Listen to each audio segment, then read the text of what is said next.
On leur dit, vous, les HLM, c'est non. Le logement social, c'est une aide sociale. C'est l'argent des Français.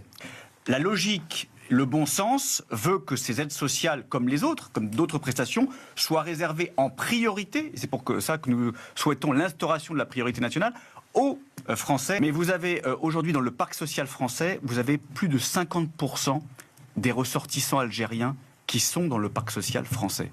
Voilà. Et on voit bien que nos compatriotes aujourd'hui n'ont plus accès, ou ont des difficultés pour avoir accès à un logement social. C'est une injustice majeure.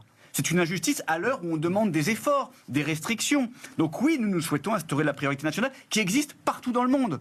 Vous allez au Maroc. Au contraire, on en discute. À l'étranger, comme au Maroc, on n'en discute pas. Point, préférence nationale, point. C'est comme ça. Et c'est normal devant la racaille, parce que ce ne sont pas des jeunes, ce sont des voyous et des racailles qui à chaque événement, quel que soit... Pas le mot racaille. Oui, mais moi je l'assume. Moi j'ai pas de problème. C'est de la racaille. Excusez-moi, c'est de la racaille. Quand c'est de la vous racaille. dévastez, quand vous pillez, quand vous agressez, vous êtes de la racaille. Vous allez en Turquie, vous allez en Chine, vous allez aux États-Unis. Il y a la priorité nationale pour les habitants du pays. C'est la République française qui recule. Et c'est ça le problème.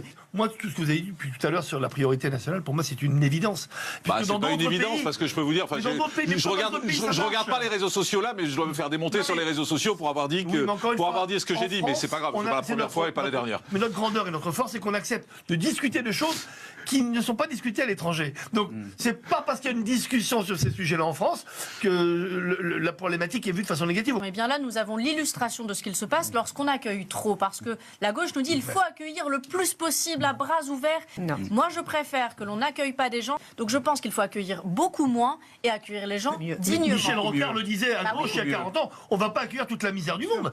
Michel Rocard, on ne peut pas le reprocher d'être d'extrême droite ou nationaliste. C'est vraiment, c'est de la démagogie. Bien sûr. Ou qu'ils les prennent chez eux. Et sur ce point-là, on est tous d'accord. Et permettez de reverser et de consacrer ces prestations sociales et ce logement aux citoyens français qui en ont besoin aujourd'hui. Le parc social, il est fourni, construit, entretenu par les contribuables français, par nous tous. Vous nous dites, eux n'auraient pas droit au HLM. Ben oui, je préfère... Même s'ils sont en situation régulière. Bien sûr, je préfère que d'abord le logement social revienne à des citoyens français qui en ont le besoin. Priorité nationale. Bien sûr. Et vous avez... Attendez, allez-y, non, attendez, allez-y. Une question. Pour vous, être français, c'est avoir le passeport français. La carte d'identité. La carte d'identité nationale française. Oui, c'est la définition. Vous savez, il n'y a pas d'autre... être français, c'est avoir la carte d'identité française. Mais il faut regarder individuellement leur situation administrative, il faut regarder leur titre de séjour, il faut regarder s'ils travaillent ou pas, il faut regarder quel a été leur parcours. Alors oui, ça prend du temps, c'est des moyens, mais je pense que c'est indispensable pour... Ok, mais si vous ne leur donnez pas de HLM, vous allez les mettre où ces gens-là ? Dehors, voilà. Mais dehors où ? Quoi dehors ? Ça veut dire quoi dehors ? Dehors. Oh les bâtards.